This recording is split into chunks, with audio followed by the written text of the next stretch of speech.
اعوذ باللہ من الشیطان الرجیم بسم اللہ الرحمن الرحیم۔ السلام علیکم ویورز، آپ کا ساتھی غلام مصطفیٰ آپ کے سامنے ایک نئے ویڈیو کے ساتھ، اس کا تعلق ہماری پاک کتاب قرآن مجید فرقان حمید سے ہے، اس کی ایک آیت کو لے کر کے حاضر ہے۔ بے شک اللہ تبارک و تعالیٰ نے سورۃ الفاتحہ کے اندر بھی رب العالمین کہا اپنے آپ کو کہ میں تمام پروردگار کا پالنے والا ہوں۔ دنیا کے اندر بھی آپ دیکھ رہے ہیں کہ دنیا بہت امیر ہے لوگوں کے پاس، چاہے وہ مسلم ہے یا غیر مسلم ہے، تو لیکن ایک بات کو لے کر کے جس کا اللہ تبارک و تعالیٰ نے قرآن مجید میں بارہا تذکرہ کیا کہ جن قوموں پر اس نے عذاب بھیجا انہیں یہی کہا کہ توبہ کر لو، اللہ تعالیٰ تم پہ آسمان سے برکتیں نازل کرے گا، تم پہ رزق کی فراوانی ہوگی۔ آج میں نے جس آیت کو دیکھا ہے وہ سورۃ ہود کی آیت ہے، آیت نمبر 52۔ تو جب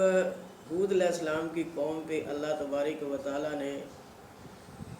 ان کے نبی کو بطور اپنا پیغام رساں بنا کر بھیجا، تو بارہا تبلیغ کرنے کے باوجود وہ نہ مانے، ہٹ درمی پہ قائم رہے۔ نبی جو ہے وہ دل کے بڑے نرم ہوتے ہیں، بڑے شفیق ہوتے ہیں، رؤوف الرحیم بھی ہوتے ہیں۔ بے شک یہ اللہ تعالیٰ کی صفات ہے رؤوف الرحیم، لیکن نبی جو ہیں وہ اتنے حریص ہوتے ہیں، اتنے شفیق ہوتے ہیں، وہ چاہتے ہیں کہ ان کا کوئی امتی جو ہے وہ جہنم کی آگ میں نہ سڑے، اور وہ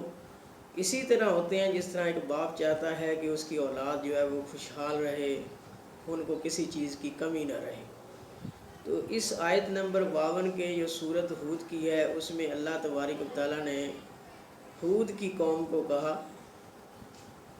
اور ہود کی قوم کو ان کے نبی جو ہے حضرت ہود علیہ السلام کے ذریعے یہ کہا کہ ان سے کہو کہ وَيَا قَوْمِ اسْتَغْفِرُوا رَبَّكُمْ، کہ اے قوم اللہ تعالیٰ سے مغفرت طلب کرو، توبہ کرو،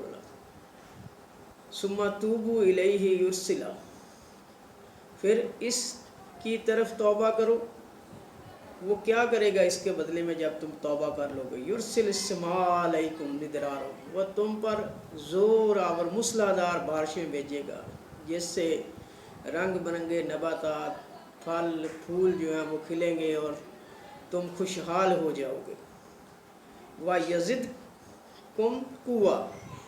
اور تمہاری قوت میں مزید اضافہ ہو جائے گا۔ یہ درست ہے جو بندہ امیر ہوتا ہے اس کے پاس سارے وسائل ہوتے ہیں، اگر نہ بھی ہوں تو وہ سارے وسائل اپنی دولت سے اکٹھا کر سکتا ہے، تو اس سے اس کی قوت میں جو ہے وہ مزید اضافہ ہو جاتا ہے۔ اور ساتھ یہ نصیحت کی اللہ تبارک و تعالیٰ نے اپنے نبی صلی اللہ علیہ وسلم کے ذریعے کہ ان سے کہہ دو وَلَا تَتَوَلَّوْا مُجْرِمِينَ، کہ مجرموں کی طرح حق سے پیٹھ نہ پھریں،